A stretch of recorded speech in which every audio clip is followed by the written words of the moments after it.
I saw it happen in slow motion. The email was not meant for me. Elias's billing rate to clients will remain at $450 an hour, but keep him at $17 an hour through quarter four. He does not have the leverage to negotiate. Single dad, aging relic, classic desperate employee syndrome. He will take whatever we give him. My fingers froze over my keyboard. My throat closed up. The message from Julian to Human Resources had been accidentally copied to the entire development team. For 3 seconds, nobody breathed. Then came the frantic recall attempt. Then his office door slammed shut. I did not cry. I did not scream. I just sat there staring at my screen. 26 lines of back-end code blurring as something cold and hard crystallized in my chest. My name is Elias Vance.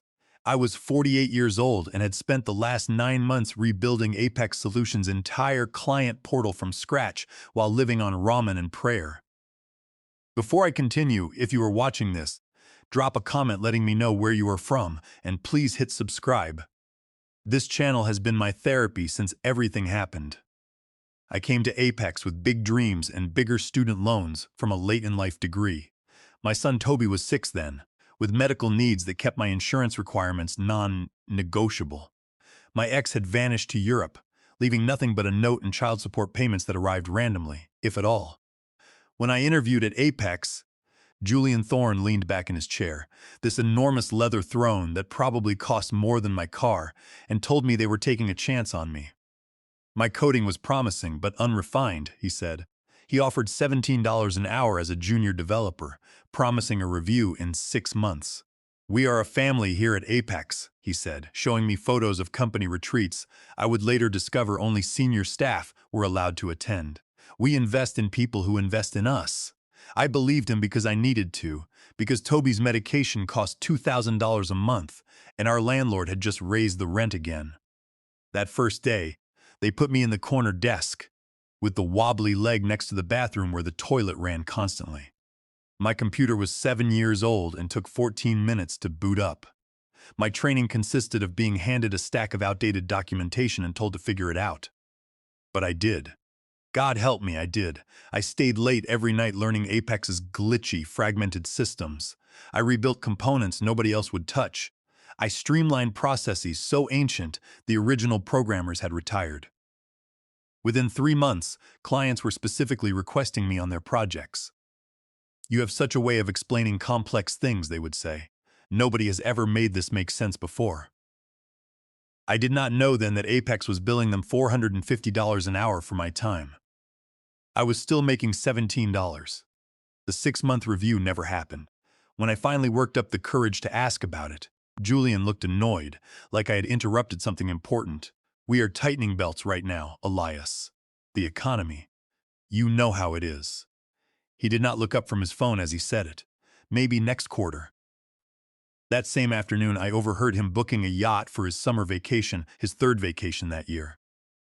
I started eating lunch in my car after that, partly to save the $7 I would spend at the vending machine, partly because I could not stand watching the executives order $200 sushi platters for their meetings while I rationed my son's applesauce cups to last the week. Things came to a head on a Tuesday in July. The office air conditioning was broken, but only in the developer bullpen, of course. The executive floor stayed frosty cold. My shirt stuck to my back as I debugged a critical client issue, racing against a deadline nobody had bothered to tell me about until that morning. Julian strolled in at 11:30, fresh from a golf game, looking right through me, as he asked how the Sentinel project was coming along. Sentinel Logistics was our biggest client. We could not afford any screw-ups. Almost done, I said, not mentioning I had been there since 5 in the morning. Just fixing the payment processing integration. Good, good. He checked his luxury watch, a new one, different from last week's. They are paying premium rates for this rush job, so make it perfect. Something made me ask what Sentinel pays for rush development work. His eyes narrowed, but he answered casually, $500 an hour corporate rate. $500 an hour for my work, my $17 an hour labor. That night, after putting Toby to bed in our 1-bedroom apartment where he slept in the bedroom and I slept on the pull-out couch, I opened my laptop. Not my work computer, my personal one. the ancient machine I had pieced together from parts found at university surplus sales. I started building, not just coding. Planning, drawing diagrams, thinking like the business owner no one at Apex would ever believe I could be. I studied their client contracts when no one was looking. I analyzed their pricing structure. I documented their failings and inefficiencies. Every night from 9 to 3 in the morning, I built my alternative. I called it Aegis, a client portal system so intuitive, so elegant, that it made Apex's platform look like it was built in the dark ages. Because honestly, parts of it were. I named my company Vance Technologies. Just seeing the words in my registration documents made me feel powerful for the first time in years. During the day, I kept my head down at Apex. I smiled when Julian complained about budget constraints while wearing a new designer suit. I nodded when human resources sent around a memo about postponing performance reviews due to economic uncertainty. The same week, they renovated the executive washrooms with imported marble. I worked harder than ever on their projects because every line of code I wrote for them taught me something I could improve in my own system. 3 months into my nighttime venture, my neighbor Liam, a graphic designer who had been similarly exploited at his agency, joined me.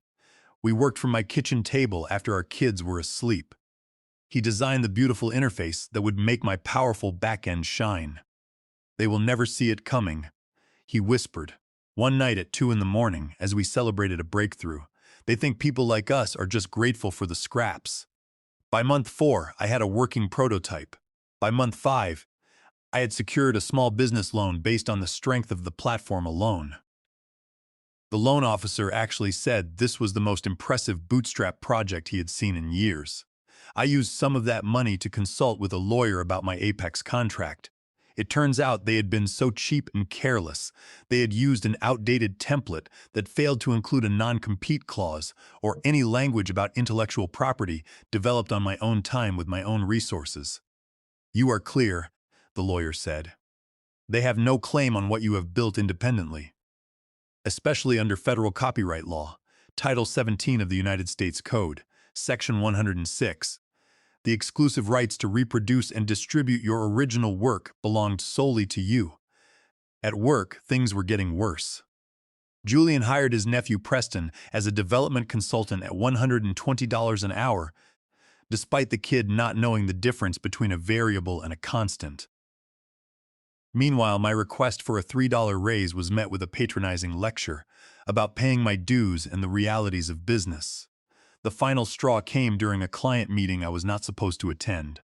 I was called in last minute when the demo Preston had prepared crashed spectacularly.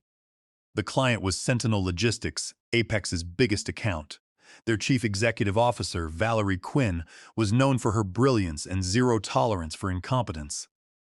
I fixed the demo in real time, explaining the features as I recovered the data, somehow managing to look calm despite my internal panic.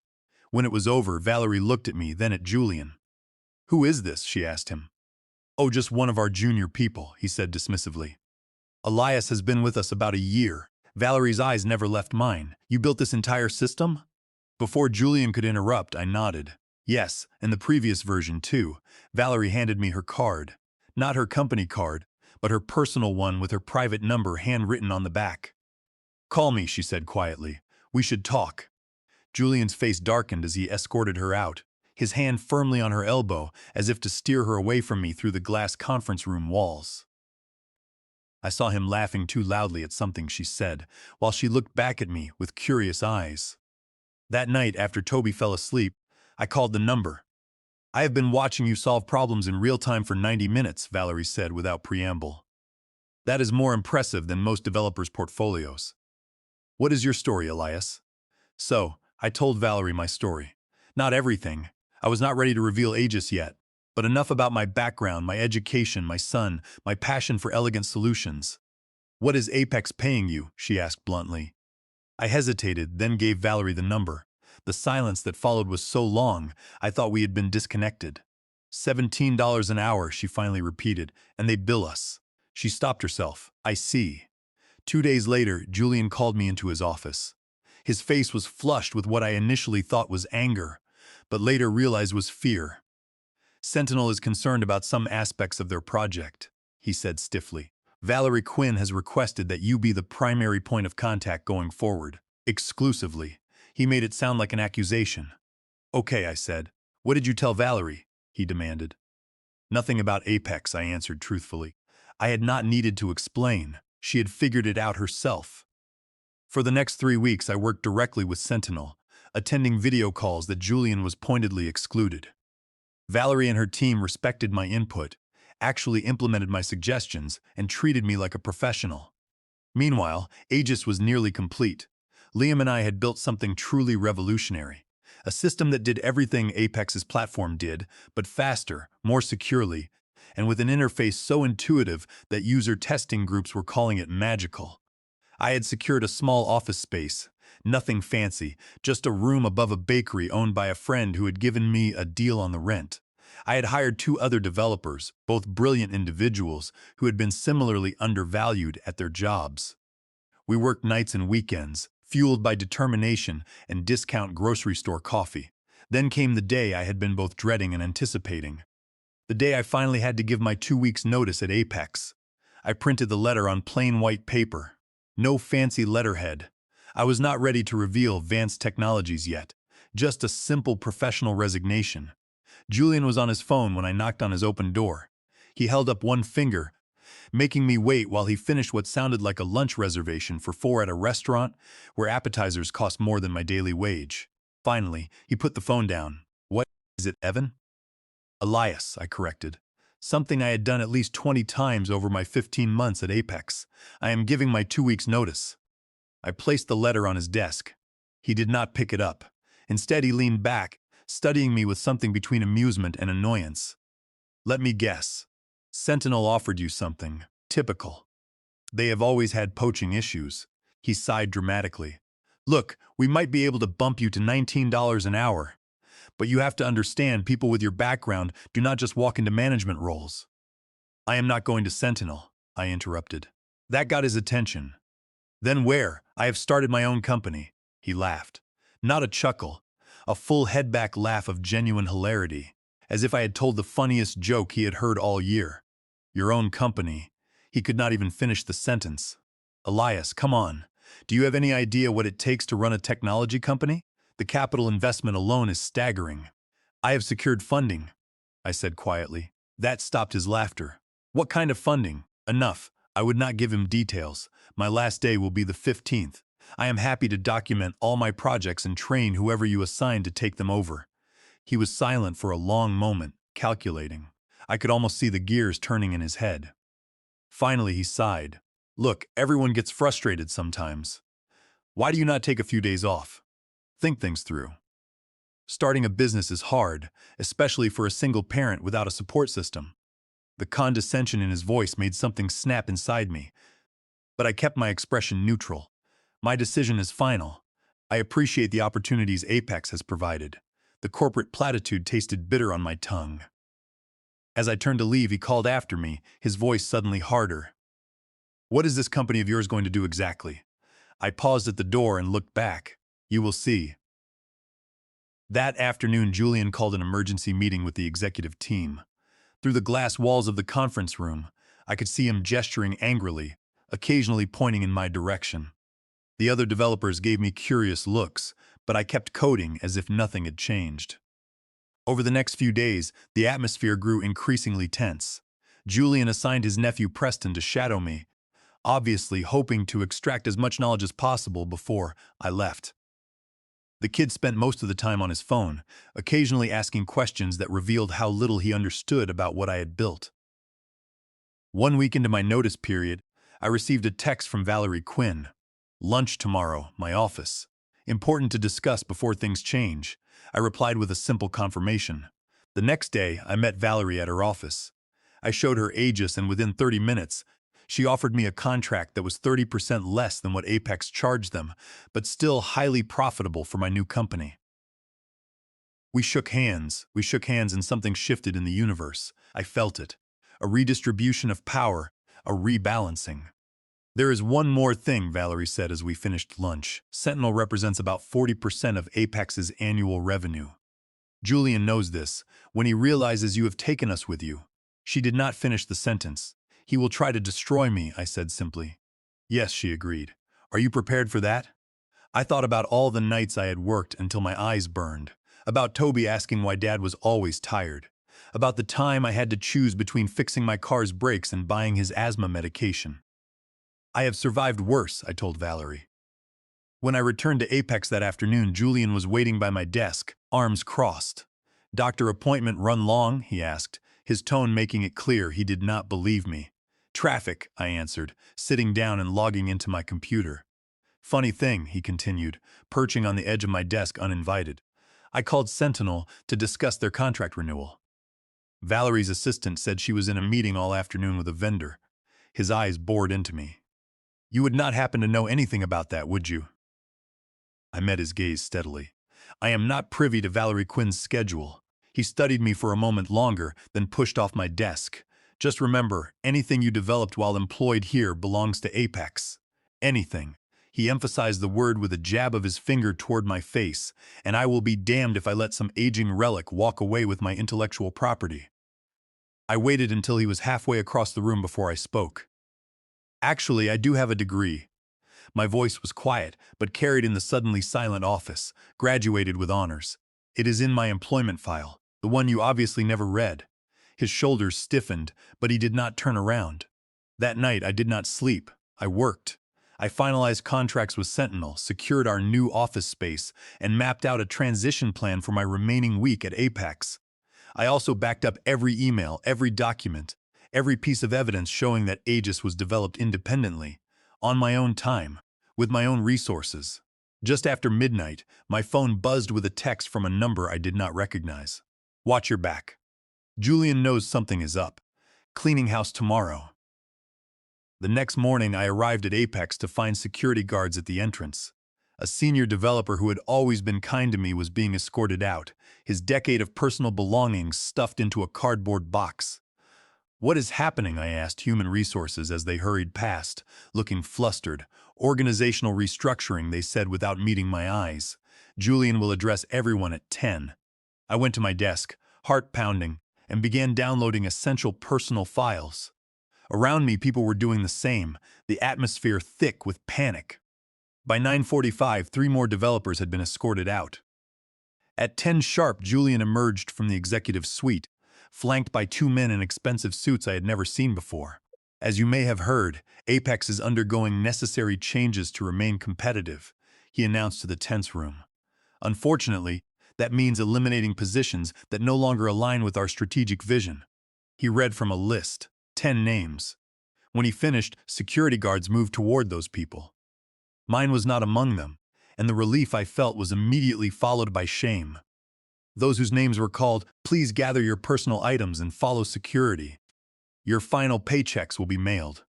Julian's voice was mechanical. "The rest of you, there will be a mandatory team meeting at 2 in the afternoon to discuss the new direction of the company." As the shell-shocked employees were let out, I noticed a pattern. Every person on the list had been hired around the same time as me.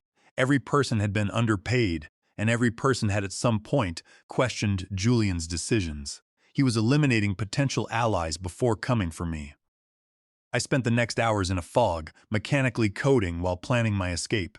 The afternoon meeting had to be a trap, but leaving early would only confirm his suspicions. At 1:30, Toby's school called. He had an asthma attack.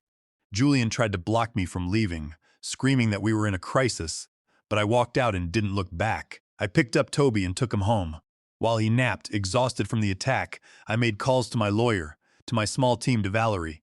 "He fired me," I explained. "Or I quit." It happened simultaneously. "Are you all right?" Valerie asked, concern evident in her voice. Yes, and surprisingly I was, but we need to move faster. "Can you have your information technology team available tomorrow? I want to migrate your systems before Julian realizes what is happening." "They will be ready," she promised. "And Elias, my offer to invest in advanced technology still stands." I meant what I said about supporting independent founders. I had not expected that, a powerful ally who saw my value, not just as a service provider, but as a business owner. The emotion caught in my throat. "Thank you," I managed. That evening, as I tucked Toby into bed, My phone exploded with notifications, emails, texts, voicemails, all from Apex employees current and recently fired. Word had spread about my departure and Julian's meltdown afterward. He completely lost it, texted one developer I had trained, started screaming about betrayal and intellectual property theft, had security remove everything from your desk. Heard you are starting something new. Whatever it is, I am in. Just overheard Julian on the phone with lawyers. Another message read, "They are planning to sue you for stealing their proprietary technology." Direct quote, "I do not care what it costs. Destroy him. Please tell me you have protection." I did. My lawyer had ensured everything was airtight.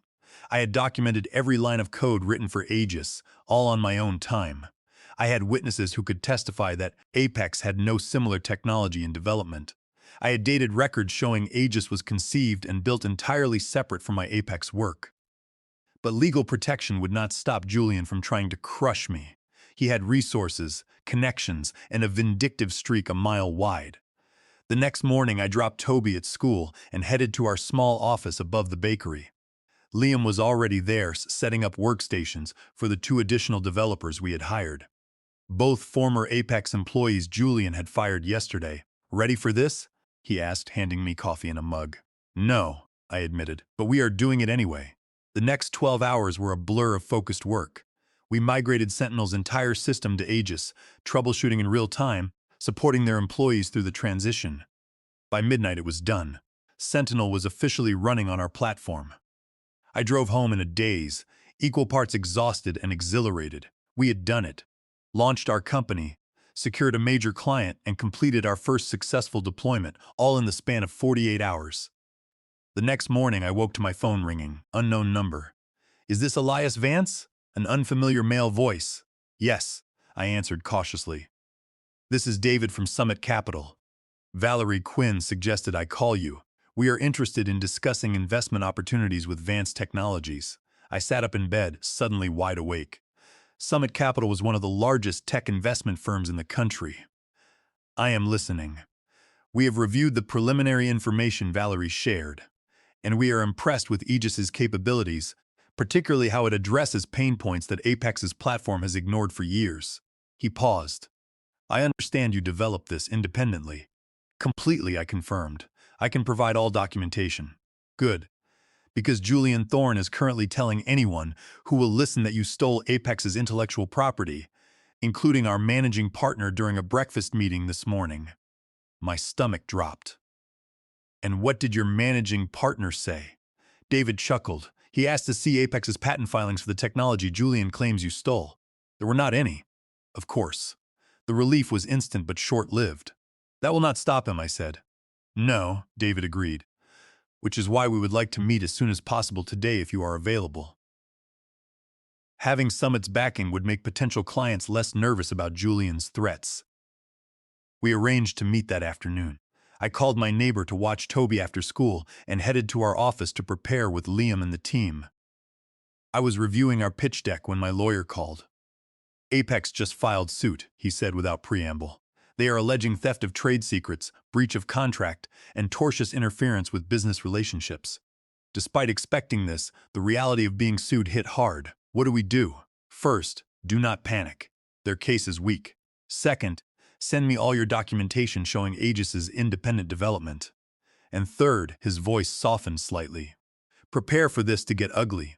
Julian is painting you as a disgruntled employee who deliberately stole from the company that gave you a chance when no one else would.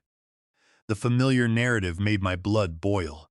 The ungrateful older worker, the charity case who did not know his place. "Let me guess," I said bitterly, "he is playing the victim, poor successful businessman targeted by scheming former employee." "Something like that," my lawyer confirmed, "but we have truth on our side, and federal copyright law.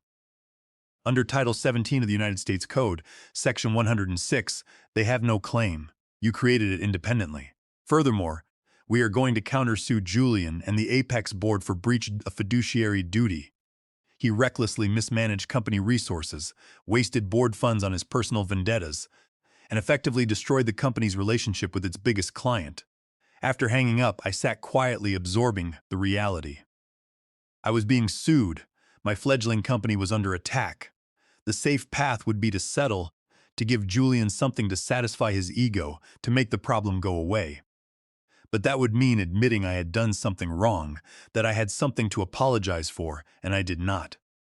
When I arrived at Summit Capital's offices that afternoon, I was surprised to find not just David waiting, but Valerie as well, along with 4 other people, representing companies I recognized as Apex clients. "Hope you do not mind the expanded audience," David said, shaking my hand. "Word has spread about Aegis, and these folks were interested in seeing what prompted Julian's spectacular meltdown at the business luncheon today." Valerie elaborated. "He accused me publicly of corporate espionage for working with you, then threatened everyone in the room with legal action if they took a meeting with Vance Technologies." She smiled tightly. It had the opposite effect of what he intended. Nothing makes executives more curious than being told they are not allowed to look at something. For the next 2 hours, I demonstrated Aegis, answering technical questions and outlining our vision for the platform. When I finished, the room was quiet for a moment. Then, one by one, they began to speak. "We have been unhappy with Apex for years," said a man from a major distribution firm. "But there were no alternatives that met our security requirements until now. Julian promised us an updated platform 18 months ago," added a woman from a manufacturing company. "We are still waiting and still paying premium rates for outdated technology." By the end of the meeting, 2 companies had scheduled migrations to Aegis. Summit Capital offered investment terms that made my head spin. And most surprisingly, a major tech publication wanted to interview me about the next big disruption in enterprise software. As we were leaving, Valerie pulled me aside. "Julian just called an emergency board meeting at Apex," she told me. "One of their board members texted me. Apparently, they just found out that along with Sentinel, 3 other major clients are considering leaving." "Because of Aegis?" I asked. "Because of you," she corrected. "Your story is resonating. The undervalued employee who built something better while being paid poverty wages." The next week passed in a blur. We brought on more staff and migrated 2 more clients to Aegis. Meanwhile, the lawsuit progressed and we filed our counterclaim for breach of fiduciary duty. A tech publication picked up my story, and public opinion swung decisively in my favor. Julian predictably did not take it well. He gave a disastrous interview where he defended paying me $17 an hour while billing $450 for my time as standard industry practice, and suggested I should have been grateful for the opportunity. The backlash was immediate and fierce. 3 weeks after I walked out of Apex, I received an unexpected email. The board meeting just ended. Julian was suspended pending an investigation into company practices. They are bringing in interim management. Thought you should know. That same day, my lawyer called with news. Apex wanted to settle the lawsuit. Their conditions? We would acknowledge they had no legitimate claim. They would issue a public apology and, most surprisingly, they would pay damages for defamation and drop all claims regarding intellectual property. "They are cutting Julian loose," my lawyer explained. The board saw the writing on the wall. The publicity was killing them. Clients were fleeing, and their own legal team admitted the case was unwinnable. Furthermore, our breach of fiduciary duty claims spooked the board. They realized Julian's personal vendetta was a massive liability. I sat in our new office and tried to process how completely my life had changed in under a month. "What do you want to do?" Liam asked quietly. He had been with me from the beginning, working at my kitchen table when Aegis was just an idea born of desperation and rage. What did I want? Revenge had stopped being my motivation. What drove me now was building something that reflected my values. Technology that actually solved problems instead of creating new ones. I want to accept the settlement, I decided, but with one condition. 2 days later, I sat across from Apex's board of directors, minus Julian, who was conspicuously absent. The interim chief executive officer, a man named Martin with decades of industry experience, led the discussion. "We accept your condition," he said finally. "Though it is unusual. So was paying a senior developer $17 an hour while billing clients $450 for his time." I replied evenly. My condition had been simple. Apex would review all employee compensation, correct disparities, and provide back pay. They would also implement transparent salary bands. As I stood to leave, Martin asked one last question. Why this condition? You could have asked for more money, more favorable terms for Vance Technologies. Why focus on Apex's current employees? I thought about all the other workers still out there, still undervalued, still afraid to speak up. Because change has to start somewhere, I said simply. 6 months later, Vance Technologies had grown to 30 employees. We had moved to a larger office in a building downtown. Not ostentatious, but comfortable, with a daycare center on the first floor where Toby spent his afternoons after school, often visiting my office to draw pictures at the small desk I had set up for him. Our client list had expanded to include companies that had previously been exclusive to Apex. Aegis was recognized as the most innovative platform in its class, with features our competitors scrambled to copy. Julian had resigned in disgrace. According to Apex's press release, industry gossip suggested no tech company would touch him, his reputation permanently damaged by the scandal and his handling of it. He had breached his fiduciary duty to his own company by alienating his top talent and his biggest clients just to protect his own ego. Last I heard, he was trying to rebrand himself as a life coach in another state. Apex itself had barely survived under new leadership that implemented the changes we demanded. Former colleagues told me the company culture had transformed with transparent compensation and proper recognition of contributions. As for me, I paid off my student loans, moved Toby to an apartment where he had his own bedroom, started a college fund for him, and most importantly, created a company where people were valued for their contributions, not exploited for their vulnerabilities. Sometimes I think about that accidental email, the one where Julian dismissed me as an aging relic without leverage to negotiate. He had been right about one thing. I was desperate, but not just for money or success. I was desperate for dignity, for recognition of my worth, for the opportunity to build something that reflected my values rather than someone else's greed. And that is exactly what I did. If you are watching this and you are being undervalued, remember your worth is not determined by what someone is willing to pay you. It is in what you can create, in the problems you can solve, in the vision you bring to the world. And always, always document your independent work, because the law protects those who protect themselves. Have you ever been undervalued at work? What did you do about it? Drop a comment below and let me know. And if my story resonated with you, please subscribe to this channel. I share new experiences about business, technology, and finding your worth in a world that often tries to minimize it. Remember, sometimes the best revenge is not destruction, it is creation. Building something so undeniably excellent that those who underestimated you are forced to watch your success from the sidelines.